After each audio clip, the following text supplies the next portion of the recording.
Kalau sifatnya jangka panjang, mungkin itu bisa jadi option yang menarik. Maka sesuatu yang mahal itu perlu dipertimbangkan untuk diberikan, ya.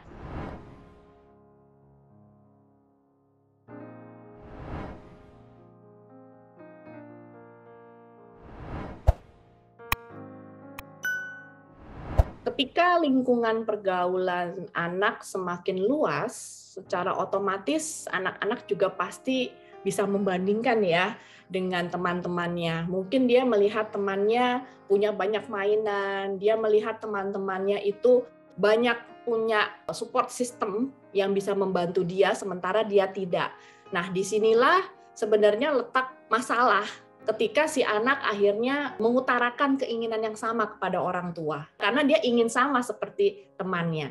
Ya ini sebenarnya sih wajar-wajar saja karena si anak juga sedang belajar untuk mencontoh, belajar meniru, atau mungkin dia juga sebenarnya ingin tahu apakah saya bisa punya sesuatu yang sama dengan teman saya.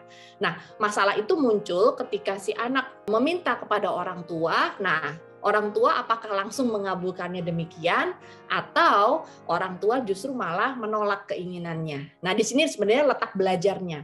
Nah, kita mungkin sebagai orang tua ketika mendapatkan momen seperti itu, mungkin kita bisa langsung menjelaskan kepada si anak, apa alasan kita sebagai orang tua tidak memenuhi kebutuhan si anak seluruhnya gitu ya. Jadi justru kalau dapat momen seperti itu anak meminta, disitulah letak pola asuh kita sebagai orang tua mulai menjelaskan bahwa kamu bisa mendapatkan ini kalau memang berguna. Kamu tidak bisa mendapatkan ini karena memang dirasakan sepertinya tidak terlalu penting nih buat kamu gitu ya. Mungkin kamu lebih suka yang lain atau kita memberikan alternatif pilihan lain yang mungkin lebih disukai oleh anak dan mungkin juga lebih berguna untuk anak.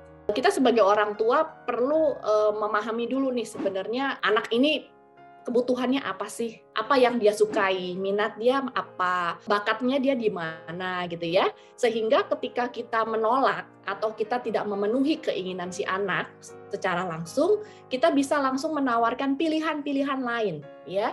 Misalnya pilihan mainan yang lain atau pilihan kegiatan les-les yang lain gitu ya, yang bisa kita beri coba ya. Jadi kita tidak hanya memberikan pilihan saja, tapi kita juga perlu mendorong anak kita untuk mencoba kegiatan ini, mainan yang berbeda, atau mungkin les-les yang mungkin lebih cocok dengan si anak. Nah, mungkin dari situ si anak baru belajar juga ya, menyadari bahwa, oh ternyata saya tidak harus les nyanyi atau les musik, tapi ternyata saya dengan les gambar ini saya jadi lebih happy, atau mungkin jadi lebih banyak dapat pujian misalnya. Nah, dari situ si anak juga pasti akan bisa belajar perlahan-lahan membedakan bahwa ternyata segala keinginan saya belum tentu sesuai dengan kondisi saya, dan yang pasti juga ternyata saya masih punya pilihan lain yang lebih menarik. Jadi makanya mengapa orang tua perlu punya wawasan pengetahuan yang luas, misalnya contoh untuk mainan-mainan yang sifatnya edukatif, untuk buku-buku atau bacaan-bacaan yang mungkin isinya jauh lebih bermutu dan lebih cocok untuk mengembangkan kreativitas anak misalnya. Sebenarnya ketika orang tua perlu membantu atau mendidik anak untuk memilih sesuatu yang penting dan yang ini tergantung dari kebutuhannya si anak, itu mulailah dari nilai uangnya terlebih dahulu ya. Masalah mahal dan murah itu memang relatif sebenarnya. Misalnya contoh ketika si anak menginginkan barang yang mahal atau mainan yang mahal, namun ketika kita coba cari tahu ya ternyata mainan itu sifatnya jangka panjang ya, misalnya contoh mainan-mainan tertentu ya yang Bapak Ibu tahu.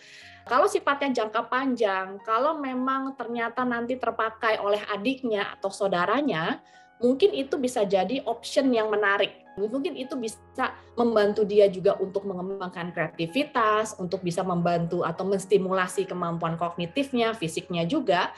Maka sesuatu yang mahal itu perlu dipertimbangkan untuk diberikan, ya.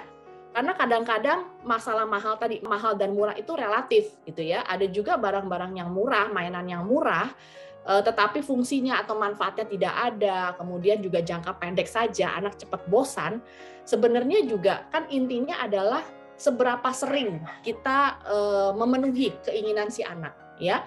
Kalau murahnya banyak, kita penuhi terus, ya itu sebenarnya sama saja seperti memanjakan. Berbeda dengan ketika kita membeli sesuatu yang mahal, tapi berguna jangka panjang, ya, manfaatnya juga lebih luar biasa, tapi kita berikannya lebih jarang-jarang. Mungkin itu akan lebih banyak membentuk karakter juga pada anak untuk ya tadi belajar untuk membedakan prioritas, belajar juga untuk mengontrol keinginan diri dan lebih tahu tentang kebutuhan-kebutuhannya. Ikuti terus sosial media Tanam Benih untuk mendapatkan video-video parenting lainnya.